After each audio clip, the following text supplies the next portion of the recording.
1928 was a good building year.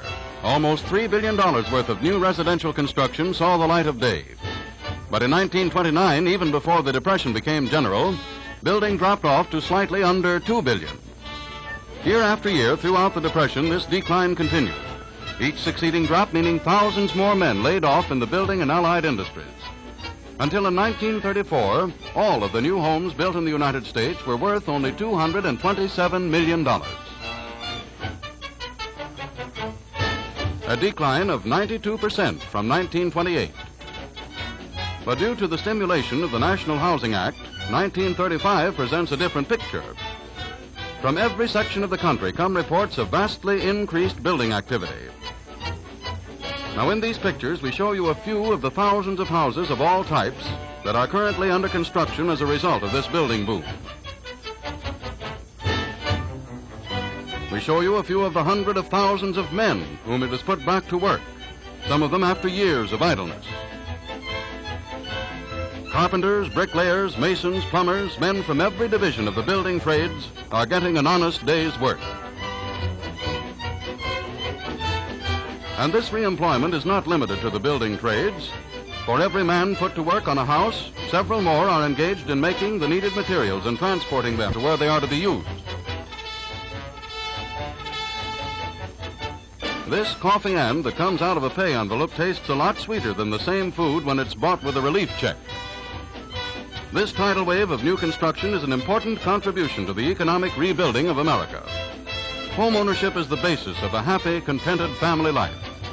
And now, through the use of a National Housing Act insured mortgage, is brought within the reach of all citizens on a monthly payment plan no greater than rent.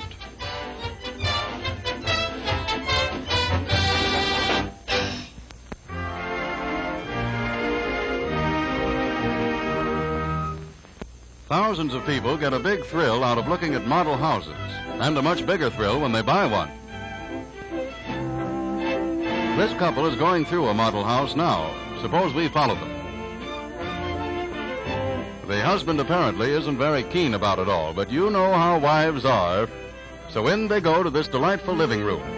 The girl is tremendously impressed with the room and its furnishings, but the fellow still just doesn't seem interested. Just give him, a good book and a comfortable chair.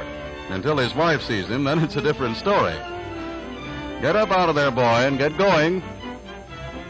They find that the dining room is small, but adequate for their small family and for moderate entertaining. And so they pass on to the kitchen. This cheerful room with its many handy cabinets impresses even this skeptic.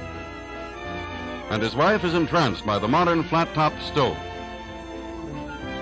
And by such convenient features as the sturdy built-in ironing board. Well, now let's see what we find upstairs. First, a peek into the guest room with its modern furniture. Then a glance into the bathroom with its glass dressing table. He likes this even though the water isn't turned on yet. Just a fleeting glimpse of the nursery, for they don't need this room yet. And then a thorough inspection of the master bedroom. This canopy bed strikes his fancy, and it seems quite comfortable, too. But the wife is more interested in the ample closet space. And so they leave, reluctantly it seems, for they both would like to have this place for their very own. Too bad they can't afford it. Ah, but maybe they can, for according to this sign, they can buy this house with monthly payments that are less than they now spend for rent.